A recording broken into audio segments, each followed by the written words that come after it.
Une bonne idée pour travailler en équipe école est de se créer un disque partagé dans Google pour pouvoir partager tout le contenu et créer du contenu dans le même disque que vos collègues.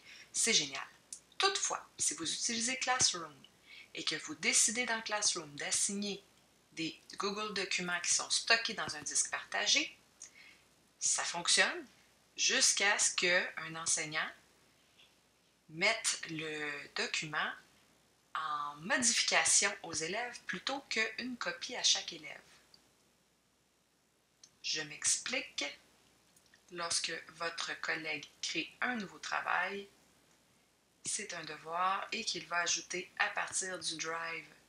Il peut aller très bien dans le Drive partagé et aller chercher le document dont je viens de vous parler, donc à l'intérieur du Drive partagé.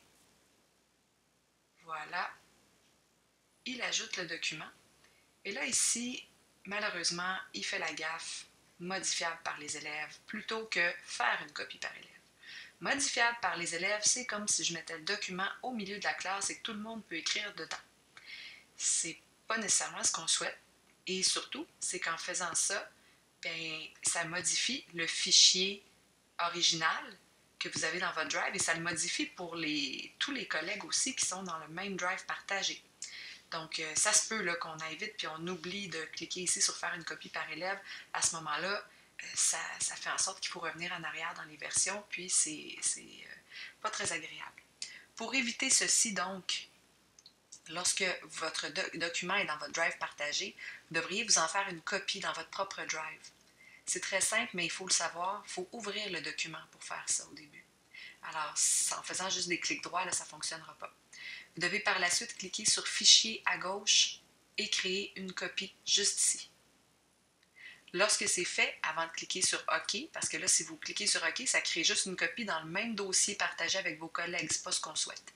Moi, je vais enlever le copie de tout d'abord. Je vais m'assurer d'avoir un nom qui n'est pas une copie de, puisque ça va être mon propre fichier à moi. Et là, je vais cliquer sur le dossier pour aller changer l'emplacement où je veux que cette copie-là se fasse. On est présentement dans le dossier Lalilo. Je vais devoir reculer en arrière dans l'arborescence de tous les dossiers pour revenir jusqu'à mon Drive à moi. Alors, je clique une fois. Lalilo faisait partie du dossier Corona, qui lui-même faisait partie du dossier 2019-20, qui lui-même faisait partie d'un Drive partagé. Et là, mes disques partagés sont encore là, donc il faut encore que je revienne jusqu'à ce que je vois mon disque apparaître. Alors voilà, ça c'est mon Google Disque à moi.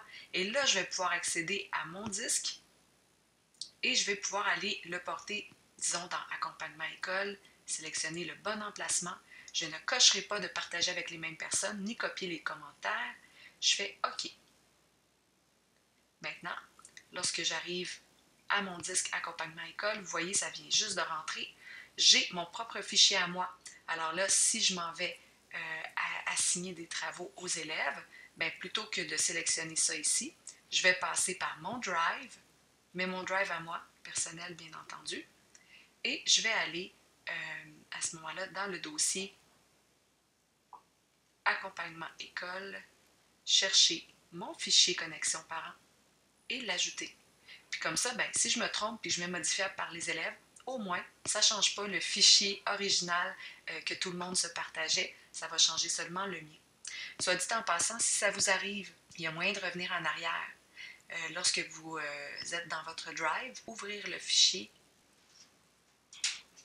et ensuite, dans l'onglet Fichier ici, je vais voir l'historique des versions qui est juste ici et qui va me permettre comme ça de voir tout l'historique et de revenir donc sur une version antérieure.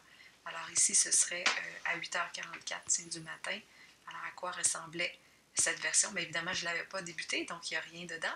Mais je pourrais décider que ça, c'est ma version de telle heure et telle date et que je restaure cette version. Ce qui va vous éviter d'avoir à tout effacer ce que les élèves auraient ajouté au document, en espérant le tout utile.